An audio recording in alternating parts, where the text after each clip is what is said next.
Niyə görə hansı daşı qaldırırsan altından bu və bu çıxır. Bundan əvvəlki videoda bəzi izləyicilər məni tənqid atəşinə tutdular ki, yanlış məlumat verirsən. Lakin mən videonu hazırladığım vaxt indi təqdim edəcəyim məlumatlara aid nə tutarlı fakt var idi, nə də güclü araşdırma var idi. İndi isə bu qəzanın, daha doğrusu qəza deyil, hadisənin arxasındakı pərdəni açaq. Bu anda dəstəyiniz mənim üçün vacibdir. Videonu bəyənin və paylaşın ki, hər kəs bu hadisənin əsl səbəblərini bilsin. Həmçinin daha çox maraqlı məlumatı qaçırmamaq üçün kanala abunə ola bilərsiniz.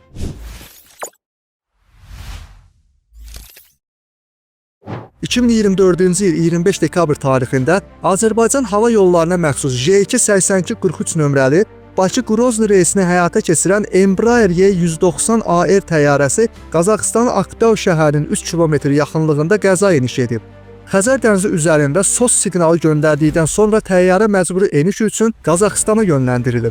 Lakin Aktau aeroportu yaxınlığında qəzaya uğrayıb. Qəzaya uğrayan təyyarə 2013-cü ildə istehsal edilmiş və elə həmən ildə Azal tərəfindən alınmışdı.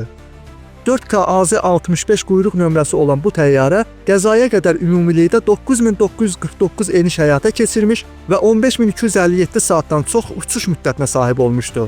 Təyyarə sonuncu dəfə 18 oktyabr 2024-cü ildə texniki yoxlanışdan keçmiş və həmin tarixdən sonra 671 saat uçuş gerçəkləşdirmişdi. Təyyarə Azərbaycan vaxtı ilə saat 8:00-da Bakıdan havaya qalxmışdı. Qrozny hava limanında pis hava şəraiti səbəbindən uçuş əvvəlcədən Mahacqalaya, daha sonra isə Aktauya yönləndirilmişdi. Saat 9:35-də ekipaj idarə etmə sistemində nasazlıq olduğunu bildirərək qəza siqnalı göndərmişdi. Saat 9:49-da pilotlar Aktauda təcili eniş tələb etmiş və təyyarəni birbaşa rejimdə idarə etməyə başlamışdı. Saat 9:53-də Rusiya tərəfi Azal təyyarəsinin oksigen balonunun partlaması və sərnişinlərin huşunu itirməsi səbəbindən təcili eniş etməli olduğu barədə yanlış məlumat verib.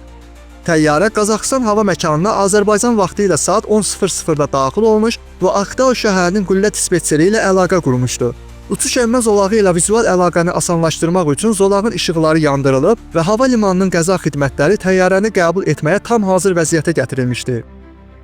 Ekipaj Aktau aerodromunun uçuş enmə zolağına yaxınlaşmaq üçün 2 dəfə cəhd etmişdi. Bu müddət ərzində təyyarənin hündürlüyündə xatuk dəyişikliklər müşahidə olunmuşdu.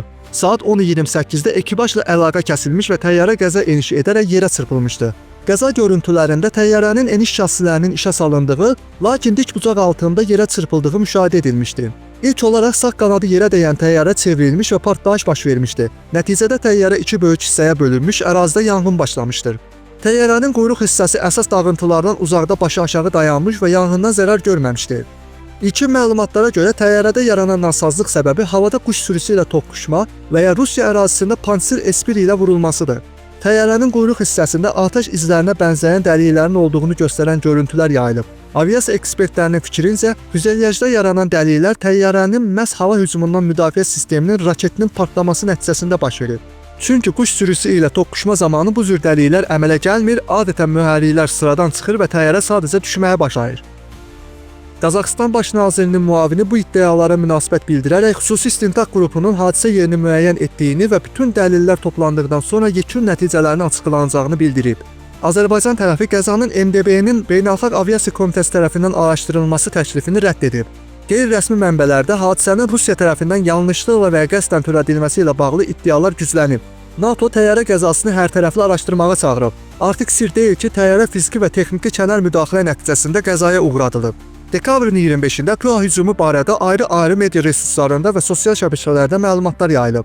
Lakin Rusiya tərəfi səhər saatlarında Qroznya PUA hücumunun olması barədə rəsmi məlumat açıqlamayıb. Həmin məlumatlar sonradan bəzi media resurslarından çıxarılıb. Qəzadan 2 gün sonra Rusiya Federal Hava Nəqliyyatı Agentliyi Azalın qəzaya uğrayan təyyarəsinin Qrozny səmasında olarkən hava hücumundan müdafiə sistemlərinin işə salındığını etiraf edib. Məlumatlara əsasən təyyarənin qəzaya uğramasına Rusiyanın yer-hava raketi səbəb olub.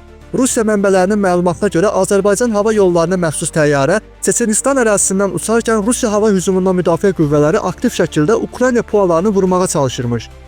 Bu məlumatdan belə bir nəticəyə gəlmək olar ki, bu zaman təyyarə Rusiyanın Pantsir S hava hücumundan müdafiə sistemi tərəfindən vurulub və təyyarənin Qroznyəyə yaxınlaşarkən onun rabitə sistemləri elektron döyüş sistemləri tərəfindən iflic edilib.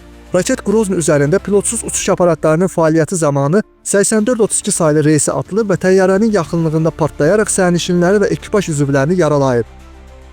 Hökumət mənbələri bildirib ki, zərər görmüş təyyarənin pilotlarının təcili eniş üçün etdiyi müraciətlərə baxmayaraq Rusiya hava limanlarına enişə icazə verilməyib və təyyarəyə Xəzər dənizi üzərindən Qazaxıstanın Aktau şəhərinə uçması əmr edilib. Böyük ehtimalla buradakı məqsəd öz caniliklərini təyyarəni Xəzərdə batırmaqla ört-basdır etmək olub, tarix boyu etdikləri kimi. Pilotlar bütün uçuş idarə etmə sistemlərinin idarəsini itirdikdən sonra yalnız dartı mühərriklərindən istifadə edərək zədələnmiş təyyarəni qəza enişi etdirməyə çalışırlar. Ekspertlərin bildirdiyinə görə qəzadan əvvəl və sonra çəkilmiş videolar qəlpələrin təyyarənin arxa hissəsini deşərək onun qanadlarında və quyruq hissəsində olan hər 3 paralel hidravlik sistemi sıradan çıxartdığını göstərir. İdarə etmə sistemləri sıradan çıxdıqdan sonra onlar çox güman ki, 2 reaktiv mühərrikin dartı gücünü ayrı-ayrılıqda tənzimləyərək təyyarəni idarə etməyə çalışıblar. Hadisədən 3 sutka sonra Rusiya Federasiyasının prezidenti Vladimir Putin Azərbaycan Respublikasının prezidenti İlham Əliyevə zəng edib. Rusiya prezidenti Vladimir Putin Rusiyanın hava məkanında 38 nəfərin ölümü ilə nəticələnən kommersiya təyyarəsinin vurulmasına görə Azərbaycan prezidentinə üzrxahlığını ifadə edib. Lakin bunun Rusiyanın məsuliyyət daşıdığını söyləməkdən çəkinib. Milad günü qəza ilə bağlı ilk şərhində Putin deyib ki, faciəli insident Rusiya hava hücumundan müdafiə sistemləri Ukrayna pilotsuz təyyarələrini aktiv şəkildə dəf edən zaman baş verib. Təyyarənin gövdəsində 62 sərnişin və 5 ekipaj üzvü olmaqla ümumilikdə 67 nəfər olub. Hazırda 38 nəfərin öldüyü məlumdur. 29 nəfər, o cümlədən 2 uşaq qəza nəticəsində xəsarət alıb. Təyyarənin pilotlarının davranışı qəhrəmanlıq kimi qiymətləndirilir. Hava gəmisinin kapitanı Igor Kishnyakin olub. O, 15.000 saatdan çox uçuş həyata keçirib, onlardan təxminən 11.200 saatını kapitan kimi olub. Təqaüdə çıxmasına 2 ay qalmışdı. Köməkçi pilot Aleksandr Kalyaninov Bakı Avropa Liseyində təhsil alıb. 2013-cü ildən pilot peşəsi üzrə təhsil alıb və qəzaya qədər 1 il idi ki, pilot kimi fəaliyyət göstərirdi. Stüardessa Qəhrəman xanım Hökmə Əliyeva bu qəza zamanı həlak olub.